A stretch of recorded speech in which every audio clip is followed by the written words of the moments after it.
di nuyu di leen sant ci teewlu gi ñu teewaat fi boobu ba léegi ñuy wéyal donc série d'éditions spéciales yi ñuy amal depuis bésu élection bi dimanche niñ ko doon defee kon guddi gu nekk dañuy ñëw fi waxtaane li nga xam ne moo topp ci élection palum njiitu réew mi ginnaaw à la surprise générale bi mu jeexee ci benn élection maanaam jotuñoo xaar deuxième tour ñu fal ki nga xamante ni mooy Bassirou Diomaye Diakhar Faye au premier tour avec 54,28% kon instant bi ñuy xaar rek li nga xamante ne ni mooy confirmation résultat wu yi nga xam ne démb commission nationale de recensement des votes génnee na ko ñii di conseil constitutionnel war ko firndeel wala confirmer fii ak altine wala boog ci ëllëg mën naa ne ndax ñoom d'ailleurs ils ont demandé à l'ensemble des candidats bu fekkee dañu am ay contestation ñu déposer ko tey ji au plus tard à minuit ci foofee conseil constitutionnel xam naa ne c'est pour ñu mën a génne li nga xam ne mooy résultat définitif yi mën a jàll ci li nga xam ne mooy passation pouvoir entre président Macky Sall ak kii di son futur successeur Bassirou Diomaye Faye donc tey ñu teew fi ngir waxtaanee loolu lépp dina ci bokk gis nañ ne tey kii di président Macky Sall dalal na justement ki nga xam ne moo ko nar a wuti muy Bassirou Diomaye Faye foofee ca Palais mu àndoon ak son leader Ousmane Sonko ñu nar ko waxtaanee ak suñuy invité mais également waxtaanee li nga xamante ne ni moo jóge ci élection yi président Macky Sall démb ci conseil des ministres mu ñaan képp kuy ministre nga waajal sa bopp ngir nga mën a pare ba li ngay def balaa le 2 avril maanaam dafa mel ni gouvernement bi pare nañ pour jébbal lenge yi ñi nga xam ne ñoo leen fi nar a wuutu loolu itam dinañ ci waxtaan ci biir émission bi ak yeneen i ponk ngir waxtaane ko ñu ànd ci ak ki nga xamante ne ni mooy Aliou Cissé di coordonnateur national bu parti conservateur du Sénégal bokk itam ci coalition Diomaye président sëñ Cissé ñu ngi lay nuyu. maa ngi leen di nuyu di leen sant di leen gërëm di leen jox seen wàccuwaay di nuyu également samay àndandoo ñu fi nekk ñëpp di nuyu également mon président le président du parti conservateur monsieur Alhaji Barham Thiam bu nga xamante ne jógee na umra yàggul sax ñaanal également la coalition Diomaye président de gagner les élections le premier tour je pense que ñaan ji nangu na di ñaanal yàlla également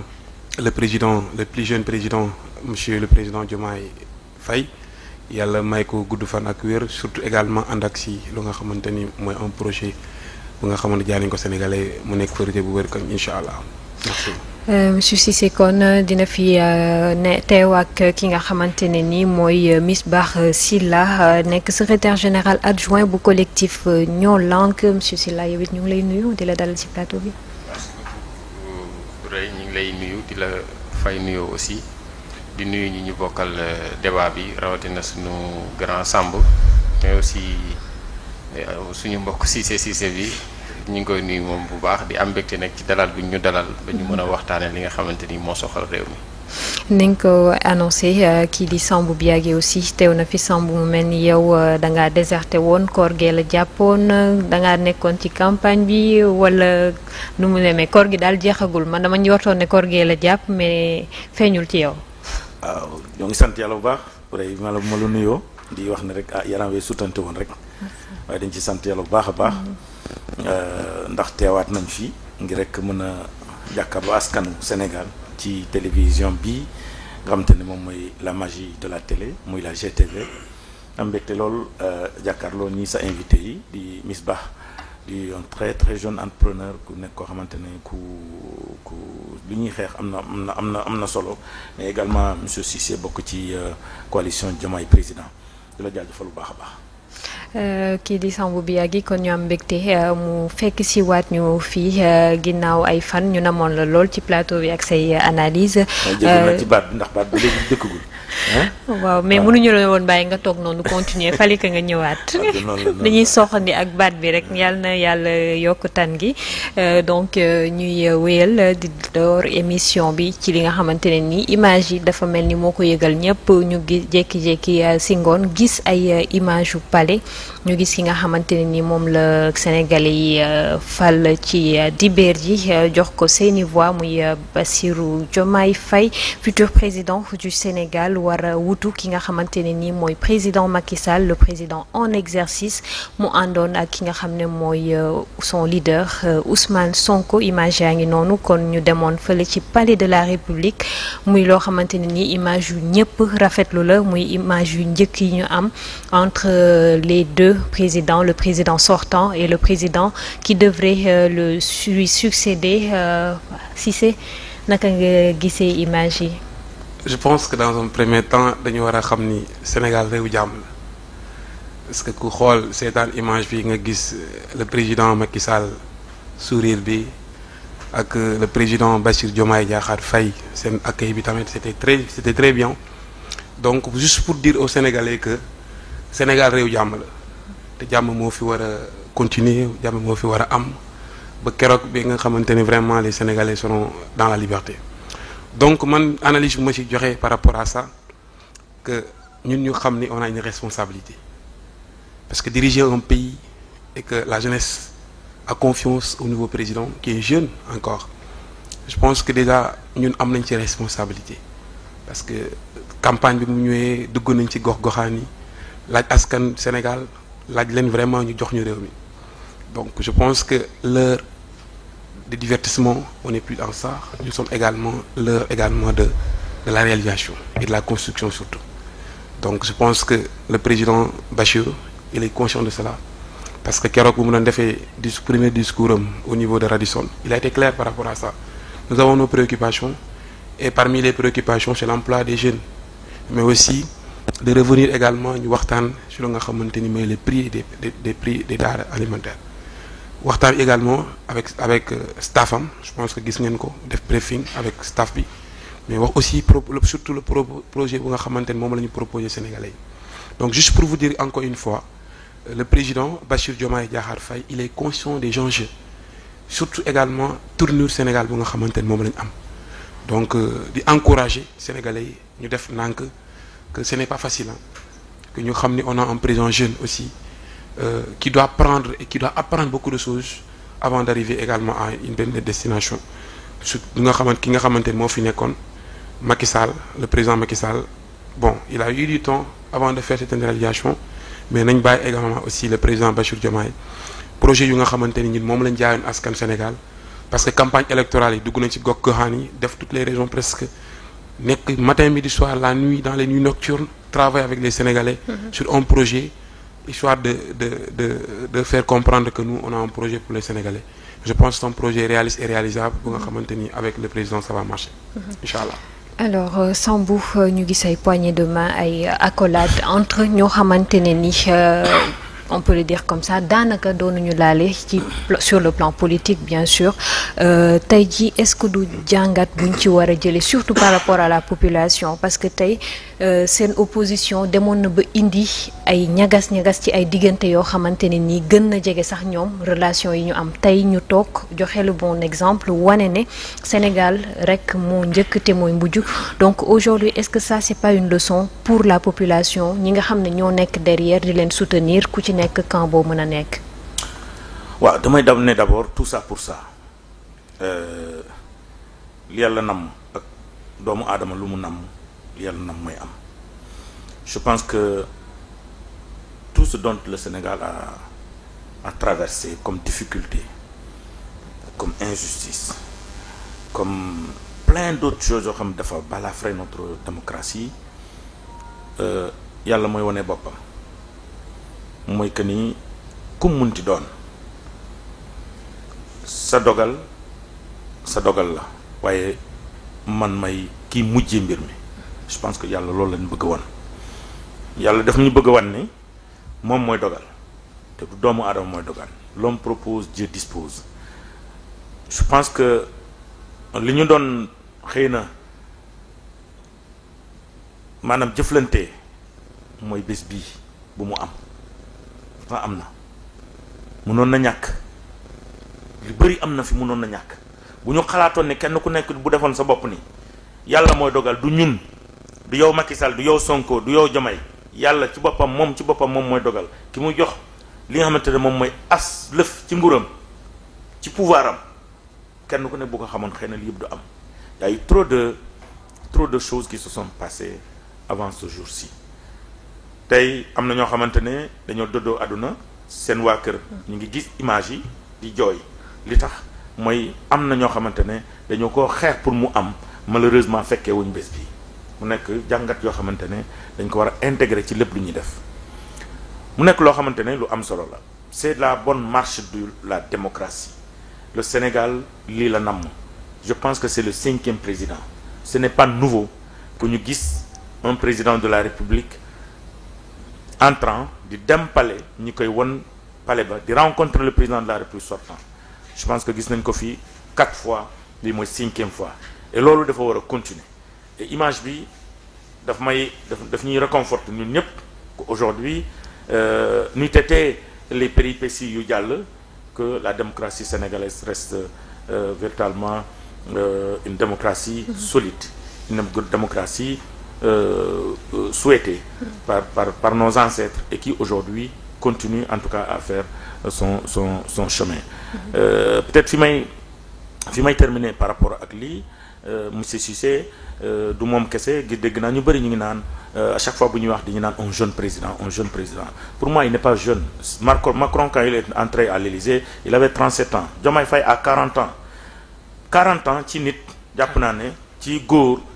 war nga mën a antan lu ne war ngaa mën a def lu ne dara waru laa jomb parce que 40 ans quand même c'est la maturité 28 ans la ñu naan l'âge de la maturité boo weesoo 28 ans lépp li nga xamante ne moo nekk sa àdduna bu dul ndogal yàlla mën nga ko donc pour man ce n'est pas un jeune président c'est un président qui est entré au palais qui est allé saluer l'ancien président de la République on le disait également qui est le premier président né après les indépendances donc c'est dit tout simplement que voilà résultat élection yi nu mu demee c'est le renouvellement aujourd'hui de la classe politique et loolu moo reflété aujourd'hui au niveau du palais de la République. D'accord alors Miss Bah yéen ngeen bokk ci collectif ñoo lànk li ngeen di lànk yëpp bi moom di ngeen ko nangu c'est un acte à saluer comme ni ko ñu bëri waxee alors yéen au sein de votre collectif ngeen am combat yu bëri yu ngeen mené au niveau du Sénégal nekk ci front bi tout le temps tey ji ñu arrivé à ça que ñu dem élection de manière apaisée malgré ni ñu doon xalaatee di appréhender bisu élection yi mu ñëw jàll sans coow résultat yi aussi ñëpp teel ko nangu avant même résultat yi officiels yi commencé génn tey ji yéen lan moo ci nekkoon seen taxawaay. bon li ñuy wax rek li ci jiitu mooy Sénégal moo am ndam ndax weer ci ginnaaw rek. amul kenn ci ñun ku yaakaaroon ne élection yi dina jàll nii ci jàmm donc bu fekkee ne élection yi ñëw na jàll ci jàmm bañ am li gis tey ki nga xamante ni moo war a door suñu futur président di nga xamante ni digganteem ak ki nga xamante ni mooy président bi fi nekkoon kenn ku ne xam na ne ñagasoon na trop lii nag day firndeel rek ne li ñuy wax ne duñu woon ay ennemis mais ay adversaires lañu woon donc démocratie Sénégal tamit loolu day firndeel que ne démocratie Sénégal démocratie bu dëgër la parce que démocratie dafa bokk ci li koy manifester li koy wane mooy élection te Sénégal kenn ku ne gis na élection yi ñu génn nii boo ko comparé ak élection yi am ci monde bi yépp nag ak ci réew yi nga xamante ni moom la ñuy gën a kañ seen démocratie muy États-Unis d'Amérique wala France di nga gis ne élection Sénégal amul dara loo xamante ni mi ngi koy ñeewee yeneen démocratie yooyu kon loolu duñ def lu dul di am kontante di am mbégte di wax ne rek Sénégal moom moo gagné léegi nag crise dafa doon loo xamante ni mënul ñàkk ci démocratie dafa bokk ci li nga xamante ni dafay gën a dëgëral démocratie ndax kenn ku ne xam na ne dafa am ñaar yoo xamante ni ay acquis la yoo xamante ni Sénégal am na ko te yeneen réew yi ñu dendal ci Afrique rawe nañ leen ko bi ci njëkk mooy xam nañ ne amul benn président bu fi mën a toogati di am 2 mandats beneen bi ci des mooy amul beneen président boo xamante ni mën nga fi toogati élection ñëw nga ne da nga koy pousse donc te ñaar yooyu yépp ay crise moom moo tax sénégalais yi taxaw xeex ko ci xeex boobu ci la ñoo lànk nekkoon ngir bëgg Sénégal bokk ci réew yi nga xamante ni ñooy réew yi nga xamante ni ñoom la seen démocratie di gën a dëgër. léegi nag ñu ñëw ci ñi nga xamante ni ñoom ñoo yore réew mi ndax kenn ku ne gis na li nga xamante ni moom moo fi xew diggante 2021 ak léegi ay nit ñu bari faatu nañ fi ci loo xamante ni lu dul rek ku ñëw nekk ci nguur gi bëgg fee peut-être nekk éternellement wala nga bëgg ñëw di am adversaire yoo xam ne jàpp nga ne ñii kat ñoo xamante ni menace lañ ci yow bu ngeen demee élection mën nañ leen nga bëgg leen a faagaagal wala nga bëgg a def 3e mandat. donc ñi nga xamante ni ñëw nañ gis nañ lool li nga xamante ni moo fi xewoon ñi fi dee xam nañ li ko waral jàpp naa ne am nañ charge bu mag boo xamante ni fardu bu mag boo xamante ni tegoon na ci seen kaw war nañ góorgóorlu ba sénégalais yi dootuñu dundati lu mel ne li nga xamante ni moom lañ dund 2021 ak léegi. mais aussi aujourd'hui est-ce que yàkkamtiwuñu woon trop parce que tey li nga lim yëpp mu nekkoon ay xeex en fin de compte amul lenn lu firndeloo ne ci lañ jëm ay ku nekk ay yaakaar rek la woon ak ay perception tey ji président Macky Sall c'est vrai que ñu ngi ko doon prêter des prétentions wu excusez-moi la répétition de vouloir briguer un 3e mandat il n'a jamais dit qu'il allait le faire ñu ngi doon wax ne dafa bëgg toogaat ci bopp réew mi beneen mandat au-delà de son mandat finalement élection bi am na avant pourtant ay nit ñàkk nañ ci seen bakken pour ay supposition parce que tey ji bu amoon xëy na doonuñu woon xaar ba yegg si mais jusque-là ça n'a été que des suppositions en fin de compte et malheureusement ay nit ñàkk nañ ci seen bakken. waaw xam nga loolu li koy firndeel rek mooy dañu génn élection 2019 avant ñuy dem ci élection 2019 moom président de la république mu bind benn livre wax ne ñaari mandat lay def du ko dépasser. interview yi mu def yépp avant 2019 loolu lay wax di ko confirmer ñu génn élection 2019 ñu posé ko même question bi mu ne du ne waaw du ne déet du ci nangu cee tontu donc loolu rek problème la yaakaar naa ni boo demee États-Unis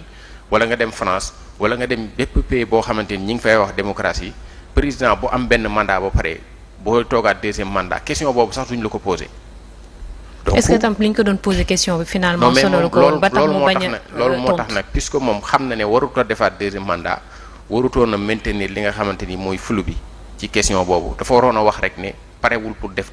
3e mandat la preuve mooy bi mu ko waxee rek ci la dëkk bi am jàmm li fi indiwaat problème mooy bi mu naree poussé waat élection yi boobu la amaat yeneen ñetti nit yoo xamante ni faatu na ko mais bi ñu génnee élection 2019 dugg 2021 ba presque 2023 bi yépp ay xeex moo fi am mais bi mu ne moom président Macky Sall bi mu génnee wax ne man kat du ma def 3e mandat boobu la dëkk bi nekk ci jàmm kenn gisatu fi benn problème ba mu jugaat ngir jël benn acte boo xamante ni buy gàkkal la démocratie Sénégal muy lu toll ne élection nga xam ne Sénégal wax nañ ne depuis avant sax 1948 ba léegi ñi ngi dem élection wax nañ ne bii mooy 12e fois ñu dem élection ba ci 12e bi nga ne élection yi kat dañ koy pousse loolu moo fi indi li nga xamante ni moom moo tax ay coow la ce qui veut dire que kon Sénégalais yi li ñu bëgg mooy démocratie bi nga xamante ni am nañ ko ba pare nañ leen ko sàmmal ak i démocratique yi nga xamante ni am nañ ko ba pare ku leen ci yokkalul dara bu ko jiima wàññi. D'accord. Aujourd'hui élection yi am ba pare donc président Macky Sall di tenir démb dernier conseil des ministres au palais gannaaw bi mu rafetlu comme ni ko Sénégalais yëpp defee observateurs yi ak même les partis d'opposition li nga xam ne mooy déroulement scrutin bi muy ñaan ñi nga di ñaax boog ñi nga xam ne ñooy ay ministres am ñu pare ngir jébbal lenge yi tey ji yéen ngeen remporter élection yi war a ñëw au pouvoir nan ngeen waajalee ñëw au pouvoir boobu. Bon, je pense que déjà monsieur Samb, quand je disais tout à l'heure président Diomaye est un président jeune, je fais une comparaison ak ñi nga xamante ni ñoo fi nekkoon à quel âge ñoom lañ amee nekk président de la République. Mais aussi le président Bassirou Diomaye il sait ce qui se passe, il a vécu, gis na lépp fekk na lépp, parce que c'est d'abord quelqu'un bu nga xamante ni boo xoolee le jour bu mu leen def déclaration de patrimoine nee na moom baykat la donc il connaît les réalités comment dire les réalités sénégalaises xam na lu xew ci biir Sénégal kon dafa ne nit koo xamante ni pour nga tuumal nga ne ko kii il ne peut pas travailler bon tout à l'heure dans vos propos nga ne peut-être est-ce que yaakaar bu ñu am ci moom tout ça là comment ça va se passer je pense que ñun dañoo teg ay plans dañoo teg ay projets les Sénégalais ont jugé ñii li ñu fi nekkee woon Bassirou Diomaye le menteur de Bassirou Diomaye c'est Ousmane Sonko il a dirigé les impôts lan la génne impôt qu'est-ce qu'il a proposé aux Sénégalais ak lan la nekk ban nekkin la fa nekkee woon te ñun gouvernement bu nga xamante moom la ñuy teg le nouveau gouvernement pour passation de service boobu passation de fonction on est prêt à mettre beaucoup de choses sur table mais aussi des hommes à la place qu'il faut quand vous entendez la dernière fois le président Ousmane Sonko suñ dernier meeting de clôture bu mu xamante moom lañ defoon Mbour mu ne su fekkente da ngeen yaakaar ni lii partage de gâteau la vous vous trompez lourdement maanaam je suis politicien j'ai été là j'ai parlé ceci j'ai fait ceci non on parle de compétence et de la méritocratie mérité nga benn poste dañ la koy jox bépp sénégalais bu xool lii Aliou Cissé fal lañ ko lii c'est parce que mérité na ko am na compétence bi on parle de compétence aussi mën nga nekk un grand beau parleur de n'importe quoi mais bu ñu xoolee ni amoo critère bi mënu la ñu fal kon par rapport à ce point là je pense que sénégalais yi bu ñu toogee ne seen xel daal du ñu am benn déception incha allah bu neexee yàlla suñu borom déception du fi am parce que nous on parle de compétence képp ku ñuy tànn nga nekk ministre wala nga nekk directeur général wala nga nekk PCA ak benn n'importe quelle fonction bu ñu lay jox xamal ni c'est parce que kooku noonu seet nañu ay dossiers ñu xam ni kii il mérite également cette fonction là donc sur ce je vais lancer également un appel aux Sénégalais qu'ils font preuve de patience surtout parce que nous on n'est pas les gens disent souvent dañuy naan changement on ne parle pas de changement du point de vue humaniste on ne parle pas de changement mais on parle là de construction à la place du changement parce qu'une personne ne peut pas changer mais il faut construire qu'est-ce qu'il faut construire lu nga xamante ni gâchis financier yu nga xamante moo fi amoon je pense que gis naa benn presse muy titré dans nos projets on a proposé également à ce qu'on a la suppression du CCE du conseil économique social et environnemental aux collectivités territoriales mais à quelle fin la ñuy jëriñee ñun c'est des postes yoo xamante ni dañ koy mettre ici pour se faire des milliards mais nous on va supprimer cela pour mettre également la jeunesse au cœur de l'employabilité fonction yooyu dañ koy. alors da ngeen koy supprimer pour créer d'autres structures à la place wala da ngeen koy supprimer pour mu bañ a exister. non pour mu bañ a exister ce n'est pas remplacement.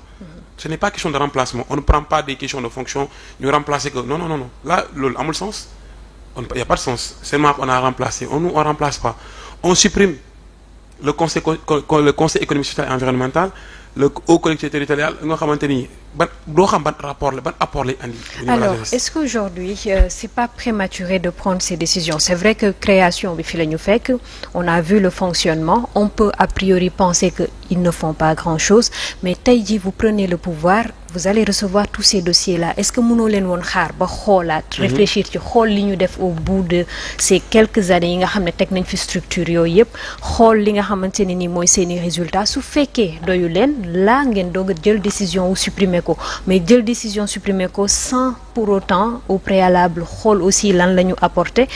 peut-être que am na lu ñu jot a def bi ñu toogee mën na bañ a doy maintenant pour ñu maintenir leen mais au moins ngeen jël penu xool seen liggéey ba pare doog a jël décision supprimer ko. est-ce que xam nga ni bu baax a baax ñun balaa ñuy def benn action c'est parce que nous avons autour d'une coalition des personnes mûres des personnes compétentes des personnes qui ont au moins la tête sur les épaules qui réfléchissent ce qu'ils font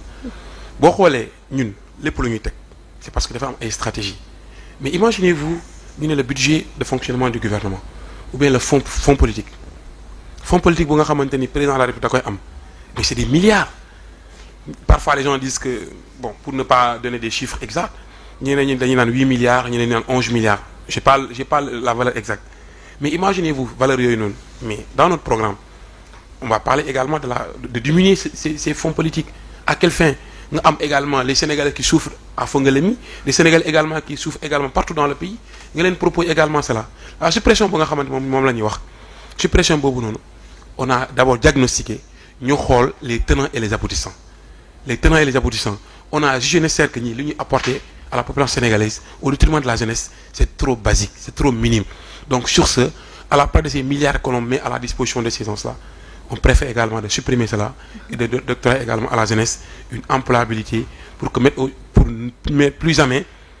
d'immigration clandestine, plus jamais également de corruption, plus jamais également de fonds bu nga xamante ni da nga ko le mettre dans le vide, mais au moins pousser les gens à la formation professionnelle, à une qualification, à l'issue de cette qualification, mais à ces jeunes-là, comme tout à l'heure, il me parlait de l'entrepreneuriat, il est un entrepreneur, donc c'est déjà bien. Pourquoi ne pas favoriser ces personnes-là qui sont dans l'entrepreneuriat? Pourquoi ne pas les encourager en les mettant à la disposition des budgets, qu'ils soient politiques ou pas? Parce que li ñu fi amoon dañuy naan quand je suis dans la mouvance présidentielle,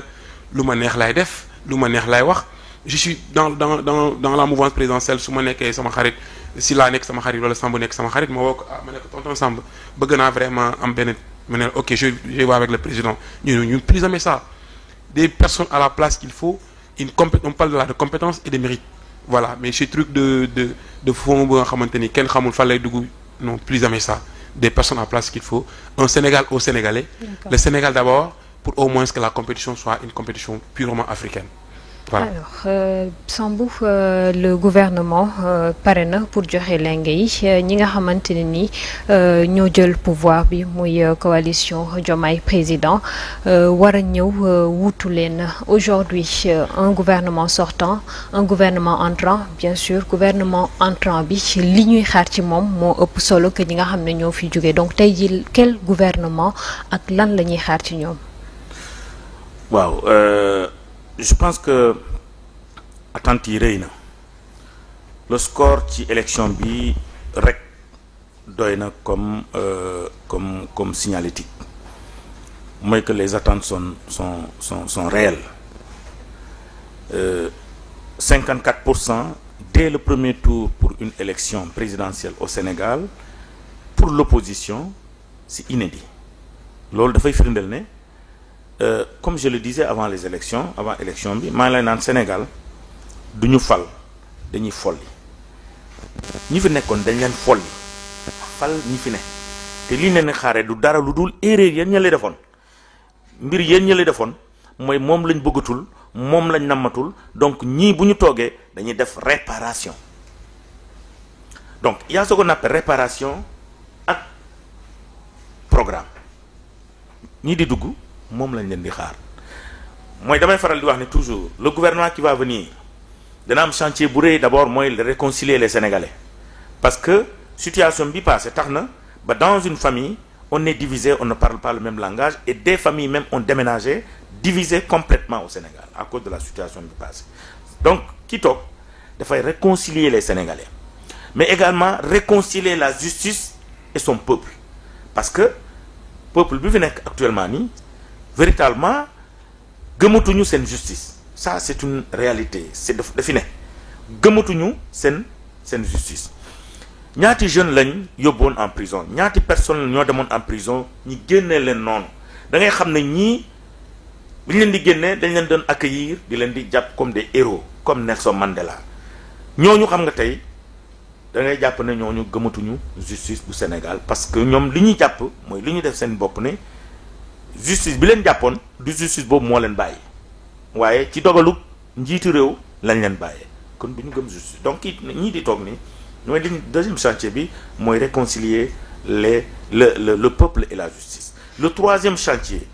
Avant d'y avancer ce chantier, Bobo, par rapport à la justice, aujourd'hui, est-ce que le déroulement du processus aussi indiwatul nini ci benen perception? Parce que la justice est large. C'est vrai qu'il y a les privés, mais aussi le fonctionnement de l'État en fait partie. Et aujourd'hui, le Conseil constitutionnel a joué un grand rôle dans le processus électoral. La Cour d'appel également, avec li nga xamné mo nekkon requêtu PDS bi. Et tout ça, c'est des décisions yo xamanteni certains Sénégalais ont salué. Donc aujourd'hui aussi dire que toute la justice aussi doxul, est-ce que du loo xamante ne ni en fin de compte ci processus électoral bi commencé woon nañ ko remettre en cause, parce que une justice aussi c'est des personnes ñoo koy incarner. Donc est-ce que c'est la justice en tant que telle ou bien c'est les personnes qui sont au sein de cette justice? C'est ça la question en fait. waaw xam nga ñaari nga tudd noonu Sénégalais dañuy jàpp ñooñu duñu sax benn. gis nga conseil constitutionnel ak cour d'appel ak cour suprême en fait c'est pas des juridictions classiques. Mais c'est arsenal juridique bi lañ bokk ba tey. waaw c'est arsenal juridique bi la mais boo xoolee tey ñoom ñoom c'est des décisions aujourd'hui électorales ainsi de suite alors que ñi nga xam ne ñoom lañ tëjoon c'est pas sur ces décisions-là c'est sur des décisions je manifeste non tu manifestes pas il est en prison depuis quelque temps il n'a pas été jugé ainsi de suite donc la juridiction classique là moom laa jàpp ne boobu la Sénégalais yi am ak sa justice maintenant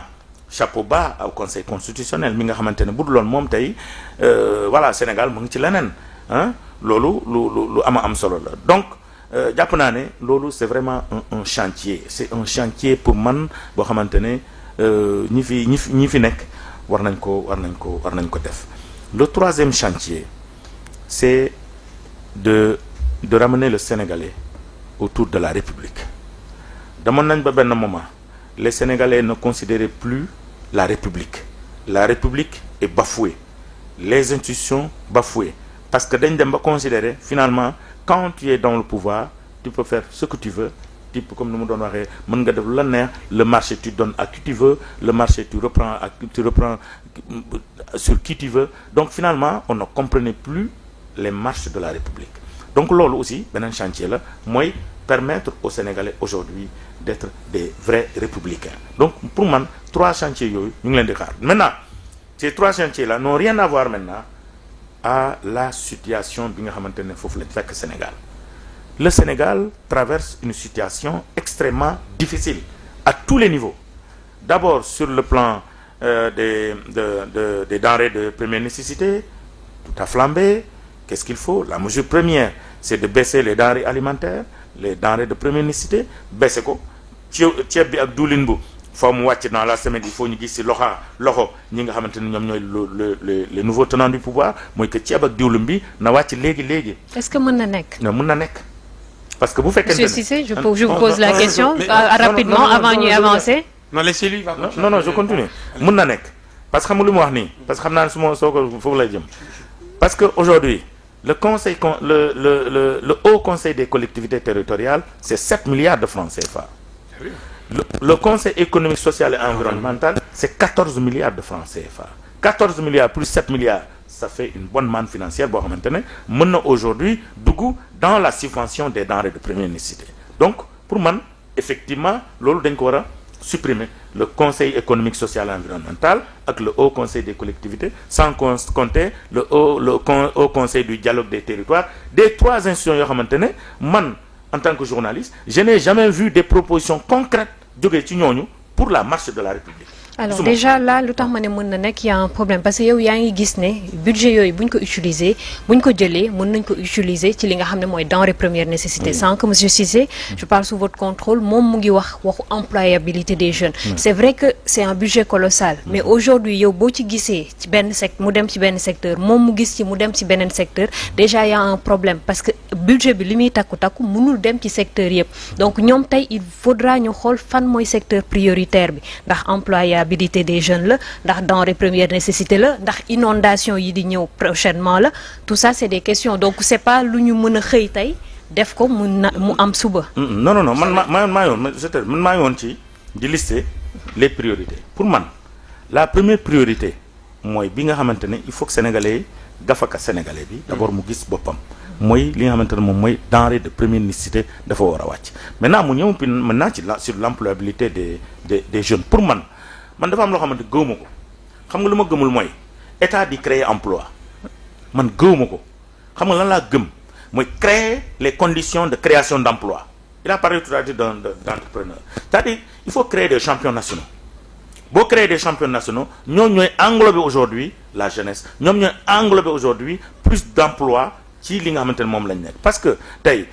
boo jëlee Misbah par exemple nga renforcer ko wala mu am accès au financement ci anam bi nga xamante ne noonu la waree également ñi xool impôts yi na ma koy doxee mu ñu bañ a privilégier ki nga xamante ne moom mooy entreprise étrangère bi ci kaw entreprise am ba pare bu ñu déposer ñoom ñaar yëpp marché kenn ku nekk nga ci sa offre bi nga joxe nga am ci loolu mu bañ a am li nga xamante ne moom mooy parparloo pour man l'entreprise nationale dina fonctionner parce que bu doxee dafay créer des emplois état mënu créer emploi mais boo dooleelee Misbah nga doole Ourey kenn ku nekk yor sa entreprise nga war a xam ne man sama entreprise bii j'ai besoin de 100 emplois j'allais dire 120 emplois pour ne pas dire 0 emploi parce que 100 dafa jege 0 mu nekk 120 emplois par exemple donc su ma nee j'ai besoin de 120 emplois il faudrait que ma am les moyens pour pouvoir le faire parce que su ma amee 120 emplois je me dis je peux créer ceci et cela mais il faut que ma am ko boo amul les moyens tu ne peux pas le faire mais si l'État aujourd'hui permet à cet entrepreneur là national mu mën a véritablement am un financement mu am accès au niveau des banques mu bañ a am parparloo mu bañ a am des questions politiques parce que loolu moo ñu sonal l'ancien pouvoir il le faisait mais c'était plutôt politique il faut être du pouvoir il faut être de Benno il faut être de APR il faut être machin noonu lañ ko doon defee finalement ñi ko doon jël sax duñ ko doon liggéeyee parce que tout simplement ñoo xam nañ ne dañ ko jotee politique donc pour man c'est le deuxième point c'est la jeunesse le troisième point oui. C'est le secteur primaire souvent le secteur primaire c'est la pêche c'est l'agriculture c'est l'élevage entre autres c'est des secteurs aujourd'hui man moo ma gënal pétrole moo ma gënal gaz parce que man pétrole ak gaz pour man je l'ai toujours dit man su ma sañoon du génn parce que en Afrique fu mu génn fu ne le sang est versé alors que nous avons aujourd'hui des secteurs primaires qui sont plus rentables que le pétrole et le gaz la pêche kii boo ko rendroon aujourd'hui au Sénégalais la pêche lu muy utiliser ci emploi mais dafa bëri nga jógee ci loolu nga dem ci agriculture il faut ñu génn ci mbay mi ci ay baykat lay bat c'est des entrepreneurs ñi créer des entrepreneurs agricoles kooku boo ko defee di nga am beaucoup d'emplois au niveau de l'agriculture nga demaat ensuite ci li nga xamante ne moom mooy lii di je parle de la pêche de l'agriculture et l'élevage aujourd'hui l'élevage mais comment imaginez-vous que Sénégal tabaski bu jotee Sénégal mënul produire assez de moutons pour son pays ay moutons di jógee Mauritanie Mali nous on peut pas produire ces moutons là on ne peut pas produire ces chèvres là on ne peut pas produire ces machins mais on peut les produire fekk amul fii ministre bu jotee ministre da taxaw ci kii naan day conférence de presse on attend 1000 2000 3000 têtes de moutons c'est même honteux dans un pays où nous avons l'espace nous avons de l'eau qui nous entoure et on ne peut pas faire de l'élevage comme il le faut pour man ce secteur primaire là c'est à renforcer et que bu ñu ko defee jàpp naa tout simplement. j'aimerais ajouter quelques mots avant may dem si là. rapidement xam nga lu ma waxoon sànq par rapport également à l'employabilité est-ce que c'est une nécessité ou bien priorité secondaire ou primaire comment dire fausse priorité mais xam nga le problème ce n'est pas forcément que les jeunes non nous on parle de Sénégal quand on parle de Sénégal il y a toutes les couches qui s'y trouvent. Aujourd'hui encore, quand on parle aussi les denrées de première nécessité, ça c'est une obligation. Il faut que dans une semaine c'est trop petit, mais au moins un mois, que nous, notre gouvernement, mette en place également une solution beaucoup plus efficace qui permettra aux Sénégalais au moins ñu xam fu ñu jëm. De deux, li nga xamante ni foofu la ñuy jëm l'agriculture xam nga le président Bassirou Diomaye amoon na benn déclaration bu ñu demoon au niveau de la Casamance mu wax ni l'agriculture il faut privilégier. mu wax capital agricole gars yi commencé jël discours bi ñu ne lii qu'il va décentraliser la capitale vers la Casamance. Vous avez vu ça alors que c'est déjà pour désorienter les débats nous on a un programme pour les Sénégalais on a un projet pour le Sénégal je vous le dis et je vous garantis cela que le gouvernement à venir il va travailler pour les Sénégalais. D'accord. Et les Sénégalais vont se voir dedans. D'accord. Ça c'est sûr et certain. Miss Ba yéen en tant que collectif Ñoo Lank c'est vrai que ku nekk da ngay xëcc sa boor secteur bu ne yaakaar nga ne tey li nga yor mooy priorité yéen en tant que collectif bu ngeen doon lister les priorités aujourd'hui pour le prochain gouvernement lan ak lan lay doon. Bon priorité yi du génn ni ko grand Samb waxee ci jiitu mooy dund gi vraiment te jàpp naa ni comme ni mu ko waxee nii léegi soxlawuñ sax di def yenn lenn rek bu ko gouvernement bi ñëw defoon dès le 2 ci suba si mu ne wàññi nañ li nga xamante ni mooy taxe douanière yi lépp luy dund day wàññi ko ci Sénégal donc taxe douane dafa cher ci Sénégal. ça c'est l'entrepreneur qui parle. waaw da ngay jënd par exemple waaw da ngay jënd par exemple oto moo xam Canada nga ko jëndee wala États-Unis wala Corée du Sud nga jënde ko 4 millions ñëw port Dakar ñun la dédouanement bi 3 millions wala 3 millions 500 c'est-à-dire li nga jëndee oto bi léegi-léegi sax nga ñëw ñu taxé la loo xamante ni lu ko ëpp nga moom ngay fay. xam nga loolu jàpp naa ni bu fekkoon wàññi nañ ko dund gi buñ ko defoon ci ceeb bi def ko ci diwlin gi def ko ci yeneen domaines yépp jàpp naa ni dund gi dafay wàññi ko soxlawuñu sax ñuy supprimer Sénat pour loolu buñ koy supprimer peut-être xam ne lii c'est inutile ñu supprimer ko pour créer leneen mais pas pour jël ko di ko dugal ci li nga xamante ni moom mooy dund gi. mais pour ñu mën a supprimer ay taxes aussi il faut aussi Sénégalais yi am conscience que dañu war a fay impôt tey jii yaa ngi wax ay activités yoo xamante ne ni am nañu ciy yëngu te nekkuñu en règle et loolu aussi c'est un problème. À qui la faute? C'est l'État. Oui, on est d'accord, mais aussi parfois il y a une part boo xamante ne ni c'est personnel tey jii yow yaay def sa activité yow xam nga ne en fait les règles sont là l'État c'est vrai ñoo war a contrôler mais xam nga contrôle dafay fekk entreprise bi exister yow mi créé sa entreprise war nga am conscience que da ngay liggéey xaalis boobu di génn am na loo xamante ne ni warloo nga ko ak état mais ñëpp duñ ko def malheureusement. mais xam nga loolu lan moo ko indi xam nga dañuy wax toujours ne nit ñi da nga leen di laaj li nga leen di laaj nañ koy mën ba pare fi nga koy dugal nañ koy xam man par exemple en tant que ku amee sama entreprise bu ma xamee ne impôt bi may fay. bu ma ko joxee dina dem ci hôpital yi dina dem ci tali yi dina dem ci li nga xamante ni ci delluwaat ci askan wi damay sawar pour joxe ko mais bu fekkee dama xam ne impôt bi bu ma ko joxee après politiciens yi lañ koy joxaat ñu séddoo ko seen biir nu ma mën a def pour du ma fay impôt dama koy def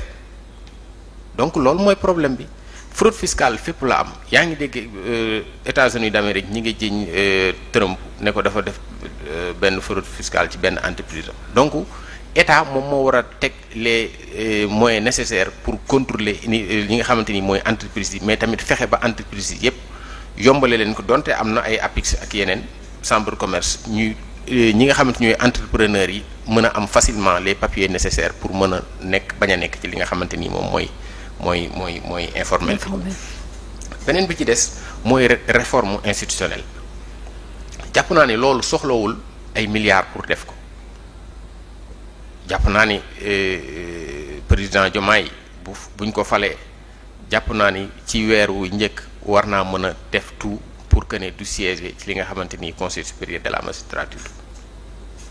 mais aussi ñun texte juridique yi nga xamante ni moom la Sénégal am France gën lewuñu États-Unis gën lewuñu mais lan mooy problème bi mooy ñi nga xamante ni ñooy homme politique yi muy président wala lu mën doon ñoom ñooy ñi nga xamante ni ñooy manipuler justice bi donc bu fekkee ne président bi démissionné na ci li nga xamante ni mooy conseil supérieur de la magistrature ñu ut juste boo xamante ni juste des libertés la fexe ba nga xamante ni amul kenn koo xamante ni dañ ko mën a dugal kaso lu dut ne dafa def infraction boo xamante ni dañoo am preuve ci infraction yi que ne lii am nañ ci preuve ñu door ko mën a tëj mais actuellement justice bi ni muy doxee fi ne nii man mii sax mën naa génn léegi wàcc bëgg tax sama dem du ma fanaani sama kër fanaani prison donc yooyu bu fekkee bëgg nañ ko fi jëlee faaw ñu réformer d'une part lenn ci li nga xam ne mainmise bi nga xamante ni li nga xamante ni moom mooy pouvoir exécutif bi am na ko ci pouvoir judiciaire donc loolu li ma ci bëgg a wax mooy ñu am benn séparation stricte entre les pouvoirs muy pouvoir judiciaire pouvoir exécutif ak pouvoir législatif bu amul rek dañuy continuer di assister li nga xamante ni moom moo fi amoon ba léegi donc war nañoo mën a taxaw tamit ci li nga xamante ni mooy liberté publique ak liberté individuelle yi parce que mënuñu li nga xamante ni mooy ndeyu sarti réew mi di constitution bi am ay liberté yoo xamante ni daf ko jox askan wi li ko mel ne liberté d'expression constitution bi fal bi nga xamante ni ci lañ basé wu ba far président accordé ko citoyens yi yow nga bëgg ñëw bëgg leen ko xañ te jàpp naa ñi nga xamante ni ñoo fi nekk surtout Diomaye Faye nga xamante ni presque 1 an yi nga xam ne def na ko kaso ci xañ ko liberté d'expression rek benn texte boo xamante ni def na ko ci post Facebook am ci lañ ko jàppe jàpp naa ni bu ñëwee dina liggéey ci loolu ba nga xamante ni dootul amati benn citoyen sénégalais boo xamante ni jàpp nañ la parce que da ngaa am sa xalaat bëgg ko wax ñu la koy tere donc loolu mooy li nga xamante ni bu ñu ko defee dinañu mën a am li nga xamante ni askan bi yaakaaroon nañ ko ñoom dinañ ko am. Grand Samb wax na ko léegi li nga xamante ni moom mooy secteur primaire bi man damay baykat laa gis nga àll bi boo fa demee 1960 suñ maam yi matériels yi ñu doon utiliser di ko baye ba léegi boo demee ci même matériel boobu la ñu yor di ko baye li nga xamante ni mooy matériel agricole yi bu ñëwee dañuy jël ñi nga xamante ni mooy am na mën nañ koo jënd ñu jox leen ko da ngay gis koo xamante ni benn paa boo xamante ni yor na lu mat juróom wala juróom-ñaari doom yor lu mat 70 hectares wala lu ko ëpp nga xam boo jëndoon benn tracteur jox ko mu exploité ko moom day génn ci ndóol mais matériel tracteur bu ñëwee dañuy xool ñoom politiciens yi ñooy xool seeni militants ñu jox leen ko wala ñu jox ko ñoo xamante ni peut-être mënal nañ ko seen bopp jàpp naa ne loolu bu ñu ko defee bu fekkee ne fexe nañ liggéey ci loolu fexe ba li nga xamante ni moom mooy li askan wi moom ñu jox ko ñi nga xamante ni ñoo ko yeyoo jàpp naa ni réew mi dina avancer te li nga xamante ni moom mooy autosuffisance alimentaire bu fekkee ne am na bu fekkee ne li ñuy lekk ñun ñoo koy bayal suñ bopp dem sax waxuma la ñu yem foofu mais ñu fexe ba nga xamante ni dañuy exporter di ko génne ci réew mi di ko jaay yeneen réew loolu mën na bokk ci li nga xamante ni mooy dina assurer li nga xamante ni moom mooy suñ dund du cher ba pare leneen li nga xamante ni dinañ ko jëlee feneen ci ku mel ne Sénat wala feneen dañ ko mën a dugal ci loo xamante ni leneen lay doon. mais aussi beneen tamit ñi nga xamante ni entreprise étranger yi nga xamante ni ñoom ñoo fi nekk war a fay impôt ñu arrêté di entreprise boo xamante ni dafa war a fay ay milliards ñu leen koy baal donc yooyu war nañ ci gën a mën a taxaw te jàpp naa ne ñi am nañ ci yaakaar ci ñoom parce que ñi nga xamante ni ñoo jël réew mi fi ne ñoo jël réew mi actuellement xam nañ bu baax a baax li nga xamante ni mooy impôt et domaine mais aussi ñook askan wi ñoo nekkandoo woon di dund ak ñoom. xam nañ li askan wi di dund te war nañ def tout pour éviter ñu li nga xamante ni moo fi jaaroon. muy yeneen problème réew mi tam ñook askan wi dundoon avant 2012. taxul bi ñu ñëwee ñu réglé ko c'est différent. Sénégal président yi ñu fi jotagoon a am yépp presque dañu xawoon a déconnecté wu. boo xoolee Senghor bi muy ñëw gouvernement du président kese. ah mais moom mooy locomotive bi muy ñëw France la jógee ñëw réalité yu bëri. Senghor n'était pas si déconnecté que ça parce que la nation sénégalaise moo ko construit. S'il était déconnecté il n'aurait pas pu. waaw dëgg la mais. oui mais il n'était pas bien connecté. oui mais je veux dire en fait aujourd'hui c'est le pouvoir. nit moo koy incarné tey jii ñi ñuy wax ñi fi jóge ñi ñu fal ñëpp ay nit lañ avant ñuy ñëw dañuy nekk ci population bi di dund même si le président en tant que tel n'est pas au courant de certaines situations tey vous avez des ministres des députés des collaborateurs yoo xam ne ils vivent dans les quartiers comme les gens donc xam nañ li nga xam ne mooy métitu population yi après lan mooy tax bu ñu demee au pouvoir nekk aux commandes du ñu mën a répondre aux besoins des populations c'est là la question en fait donc aujourd'hui yaakaar la ñu mën a am dans cette élection là fal nañu am nañu yaakaar donc nañu am rek yaakaar ne yaakaar boobu du yàkkeeku. vous savez la différence c'est quoi xam nga ñun boo xoolee ñoom dañuy incarner dañuy dund politique la ñuy dundee ñu bëri am ci métier amuñu liggéey vous comprenez donc ñun quand boo xoolee suñu programme am na benn point boo xamante ne on parle de quoi de cumul de mandat électif maanaam mënatoo fi nekk maire en même temps nekk député xam nga déjà regarde-moi ces fonctions là mais imaginez-vous que c'est là. posé woon na problème bi ngeen di doog a dem assemblée ak Abass Fall. cela a trouvé que nous on n'était pas dans le pouvoir dañoo ne suñu nekkee suñu yoree nguur Sénégal et c'était ça où comment dire la quintessence commence à avoir kii bu nekkee maire au moins si goxam mais mën na jox benn privilège keneen mu nekk député mais pourquoi lui seul il faut également donner la chance à tout le monde nekk maire nekk député c'est pas bon tu peux également avoir deux salaires la même personne à quelle fin alors que ki nga xamante ni tonton Samba peut-être moom bëgg na am nekk maire bëgg na nekk député loolu noonu c'est pour pousser les gens à être au cœur des événements à être également au cœur de l'actualité ñun ñu fi nekk incha allah di liggéey également pour suñu bopp parce qu'on connaît les réalités des Sénégalais on sait également où les Sénégalais nous attendent vous savez Ousmane Sonko am na fenn foo xamante mu ne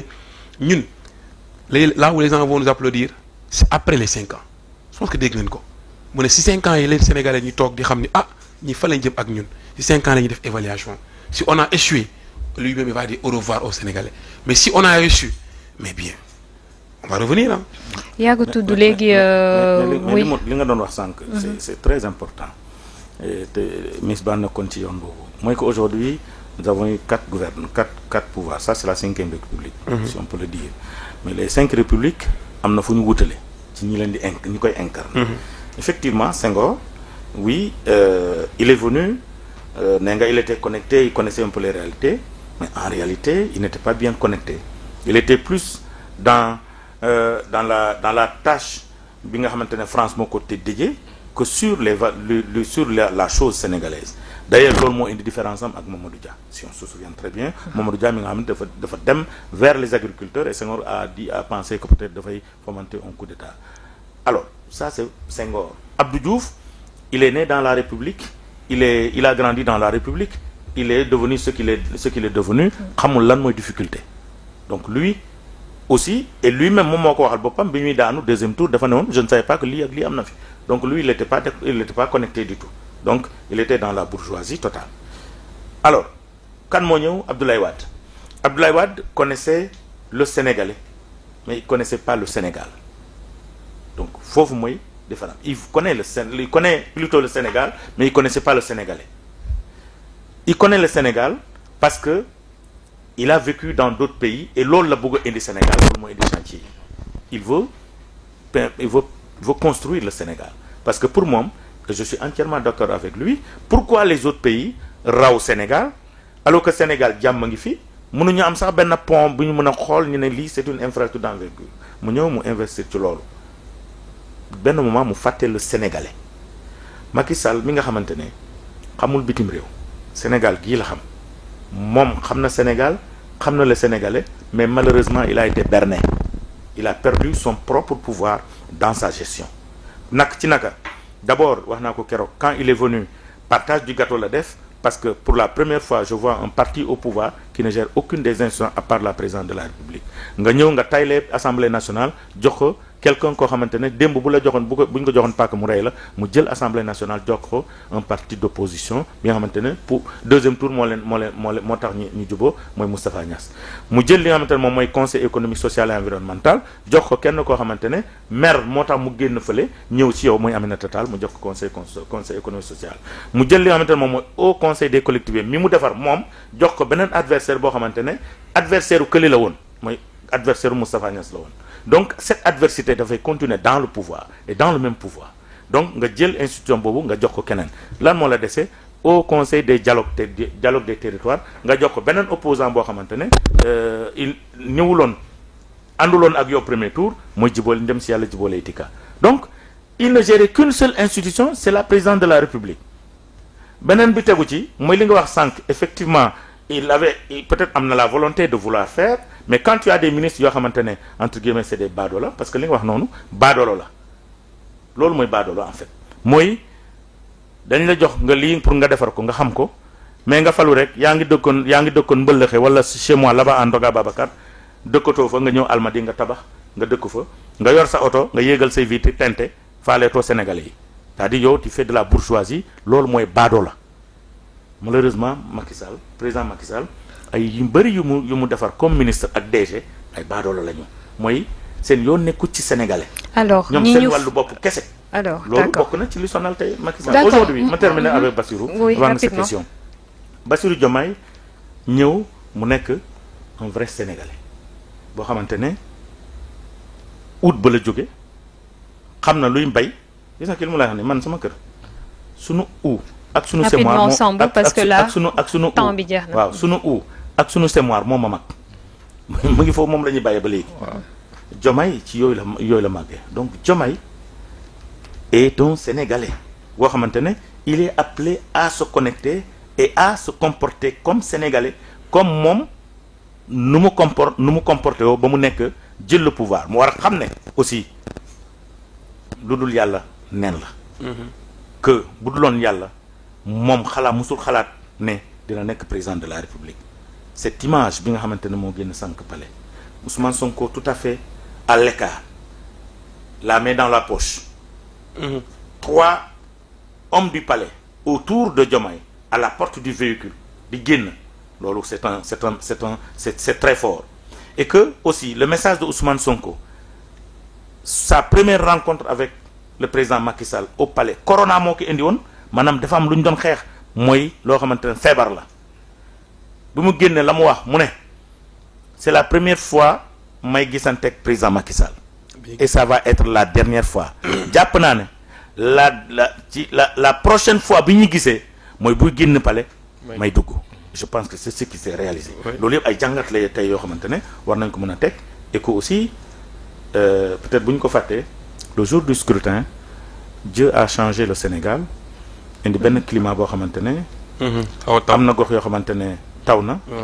ñun suñu fële comme Tambacounda nga xam ne tàngoor bi mu ngi doon 43-45 degrés dem ba 30 degrés ak climat bu clément le lendemain bi ñuy proclamer les résultats ba Amadou Ba di ko nangu c'était son anniversaire. Bon, temps bi moo ñuy dab donc il faut qu'on évoque la dernière question je pense que ci tënk li ñun ñëpp li ñu wax du dañ yaakaar la ñuy am. parce que nit boo koy fal mënoo xam. ñun ñi ñu fi fal ñëpp yaakaar la ñu amoon ci ñoom. donc tey jii Bassirou Diomaye Faye ñu fal ko à 54% quand même c'est énorme au premier tour en plus donc tey jii yaakaar bi dafa gën a fort ci côté donc je pense que ñi ñu fi fal ñëpp moom mën na ci sax ëpp pression donc tey jii dañuy yaakaar rek ne dina mën a jëfee loolu mais aujourd'hui yaa ngi koy wax sànq Ousmane Sonko aux côtés de Bassirou Diomaye Faye. Aujourd'hui quelle place pour Ousmane Sonko dans le gouvernement? Mais quelle place mais Ousmane Sonko il a toujours dit qu'il ne travaille pas pour lui. Ton projet. Alors pourquoi vous ngeen jël question bi non c'est une question simple ça veut dire que aujourd'hui mu ngi mel ni Sambou présenté wu présidence nit mën na ko laaj quelle place pour Houreye parce que xam nañ ne maag moom dañuy liggéey tey ji Ousmane Sonko bu li ñu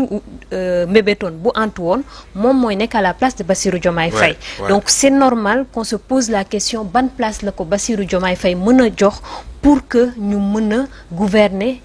de la meilleure des manières ensemble ce sera pas seulement Sonko mais naturellement c'est son leader donc aujourd'hui ban place la ko mën a jox au sein du gouvernement lay nekk wala dans d'autres institutions c'est une question en fait ku nekk mën nga ci am xalaat en tout cas Ousmane Sonko le président Ousmane Sonko bépp place bu ñu ko mën a jox bépp place que ça soit premier ministre que ça soit président à l'Assemblée nationale que quel que soit conseil présidence tout ça n'importe quelle place bu ñu ko mën a jox mérité na lu raw loolu parce que aujourd'hui su fekkente ne comme lu ma tonton Samba lu mu wax l'homme propose, Dieu dispose. C'est dans ses propos, dans ses principes, qu'il soit également à la tête de la magistrature suprême. Dieu en a décidé ainsi. Donc, bépp place bu ñu ko mën a jox je pense que mérité na ko te il a les capacités te am na compétence boobu mais man su ma nekkoon man. je parle de moi personnellement.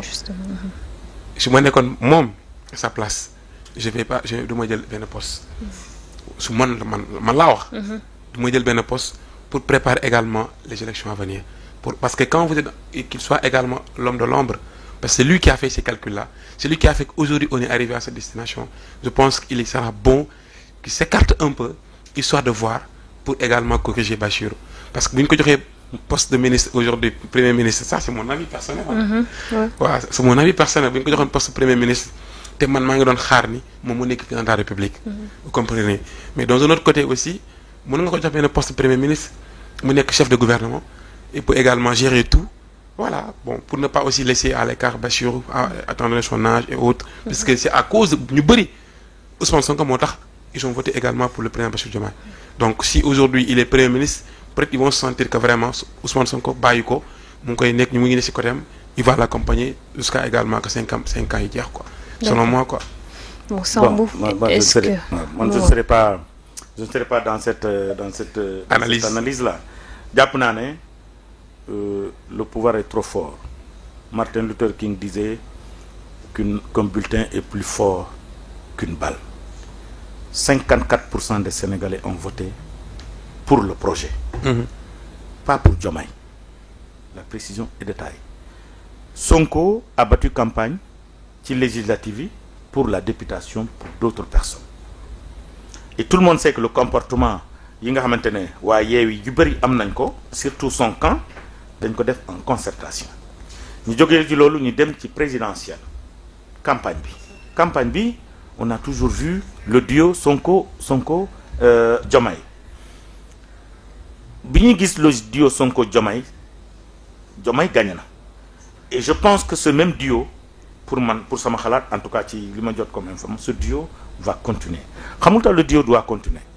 gis nga le pouvoir surtout ak attentes yi dafa grave xëy na Sonko bu retiré woo gis nga gars yi fii pour ñu saax-saaxee la dafay gaaw day mun nañ saax-saaxee tout de suite Diomaye yi après dugg ci ay mbir yoo xamante ne doo comprendre mais moo tax ma jàpp ne le poste de premier ministre peut bien revenir à Ousmane Sonko pour gérer ensemble les premières priorités parce que dafa am urgence mën nañ gérer ndoo urgence yi ba dem ba final ba li nga xamante moom mooy législative bu ñu dem ba ci législative maintenant mën na ko def tête de liste mu nekk président assemblée nationale loolu mën na am et je pense que ci loolu mooy la meilleure aujourd'hui solution pour le duo Ousmane Sonko ki nga xamante moom mooy Bassirou Diomaye parce que bu ñu bàyyee Bassirou kese wala ñu bàyyi Sonko kese mën na am ay mbir parce que mesure situation exceptionnelle mesure exceptionnelle loolu la foofu lañ toll c'est une situation que les Sénégalais n'ont jamais vécu Senghor quand il venait il était seul Abdou Diouf quand il venait il était seul Abdoulaye Wade quand il venait il était seul leader moom moo doon leader ñoom ñëpp ñoo doon seen leader yi ñoom ñoo accédé au pouvoir Macky Sall moom moo doon leader c'est lui qui a accédé au pouvoir bii c'est une situation créée ba tax Ousmane Sonko leader bi n'a pas pu accéder au pouvoir mais le projet a accédé au pouvoir et ce projet c'est une gestion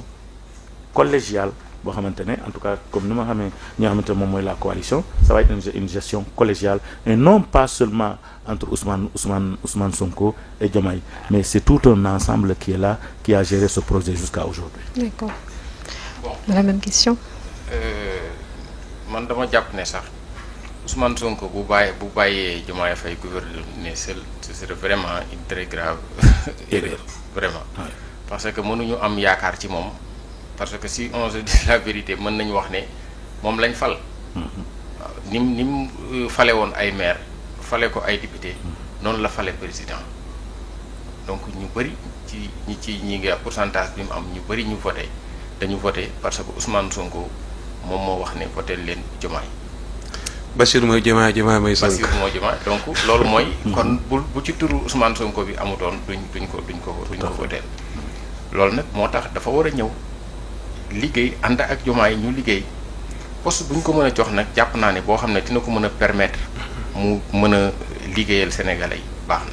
mais comme ni ko monsieur Samba wax na gisuma beneen poste boo xamante ni moo gën li nga xamante ni mooy premier ministre primature wala président assemblée nationale donc te assemblée nationale jàpp naa ne dina fa mën a dem def réforme yi nga xamante parce que foofu la ñuy voté loi yi bépp réforme boo xamante ni soxla nañ ko ci réew mi assemblée nationale foofu la war a mën a jaare puisque nag moom mooy ki nga xamante ni mooy locomotive li ñuy wax mën na bu ñu ko mënee tudde noonu révolution bi jàpp naa ni moom moo war a dem assemblée nationale li nga xamante ni doon na ko prôné doon na ko wax ne war nañ ko def Sénégal te lépp mënuñu koo def sans ay loi mu jiite fexe ñu voté loi yooyu jàllale ko bu ko defee Sénégal dem ci kanam. Merci la maa ngi lay nuyu di la nuyu maa ngi lay gërëm plutôt. bëggoon naa tamit wax benn tënk bi ci secteur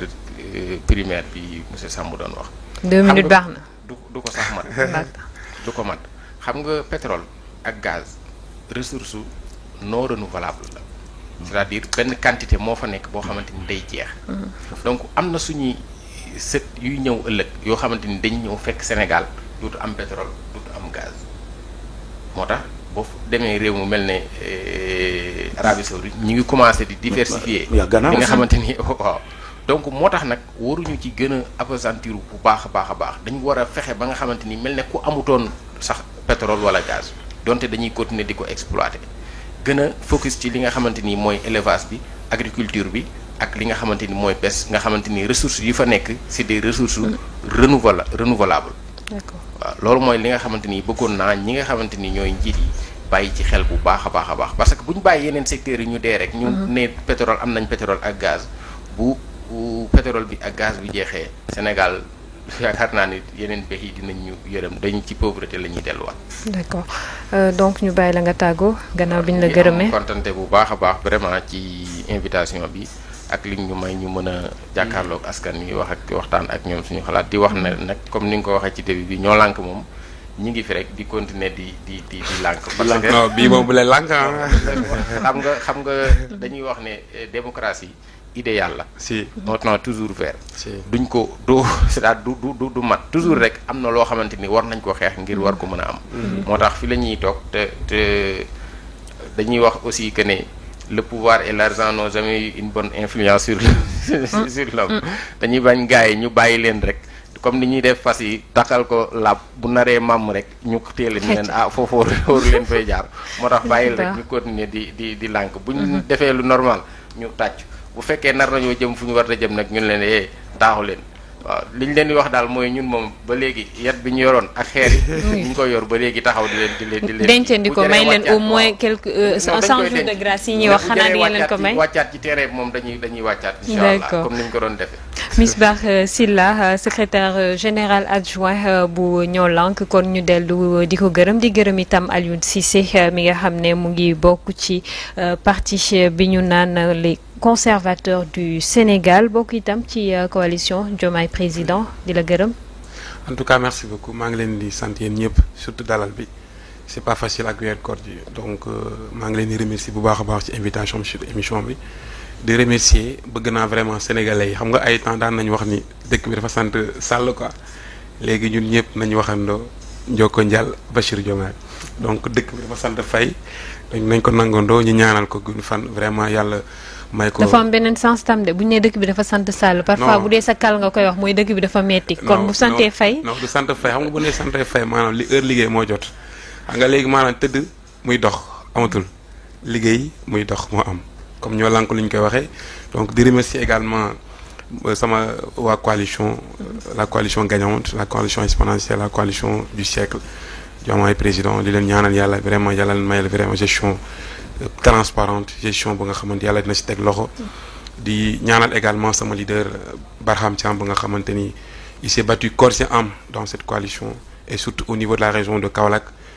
ici à Dakar au Parcelles Assainies aussi donc il s'est battu matin midi soir pour cette bonne cause donc maa ngi leen sant di leen gërëm di leen xamal ne vraiment kontaan naa ci oreille kontaan naa ci tonton maa ngi leen nuyu lu fi baax rek xamal leen ni yàlla rek la lu fi bon rek vraiment souvent le débat day mel ni neneen donc vraiment ñu ngi si jégalu ak weer ko yi tamit parfois le débat est un peu débordé. merci beaucoup Alioune Sambou. merci beaucoup Ourey Kenneth Ellison disait que si vous ne votez pas ou si vous ne votez pas vous perdez le droit de vous plaindre. 61% des Sénégalais ont voté. 61% des Sénégalais ont le droit de se plaindre. Se plaindre ne veut pas dire vous sous-estimer, mais c'est plutôt vous rappeler des choses que vous aviez dites et que vous n'avez pas faites. C'est au gouvernement nouveau gouvernement aujourd'hui de penser à cela pour dire si demain 100 jours de grâce oui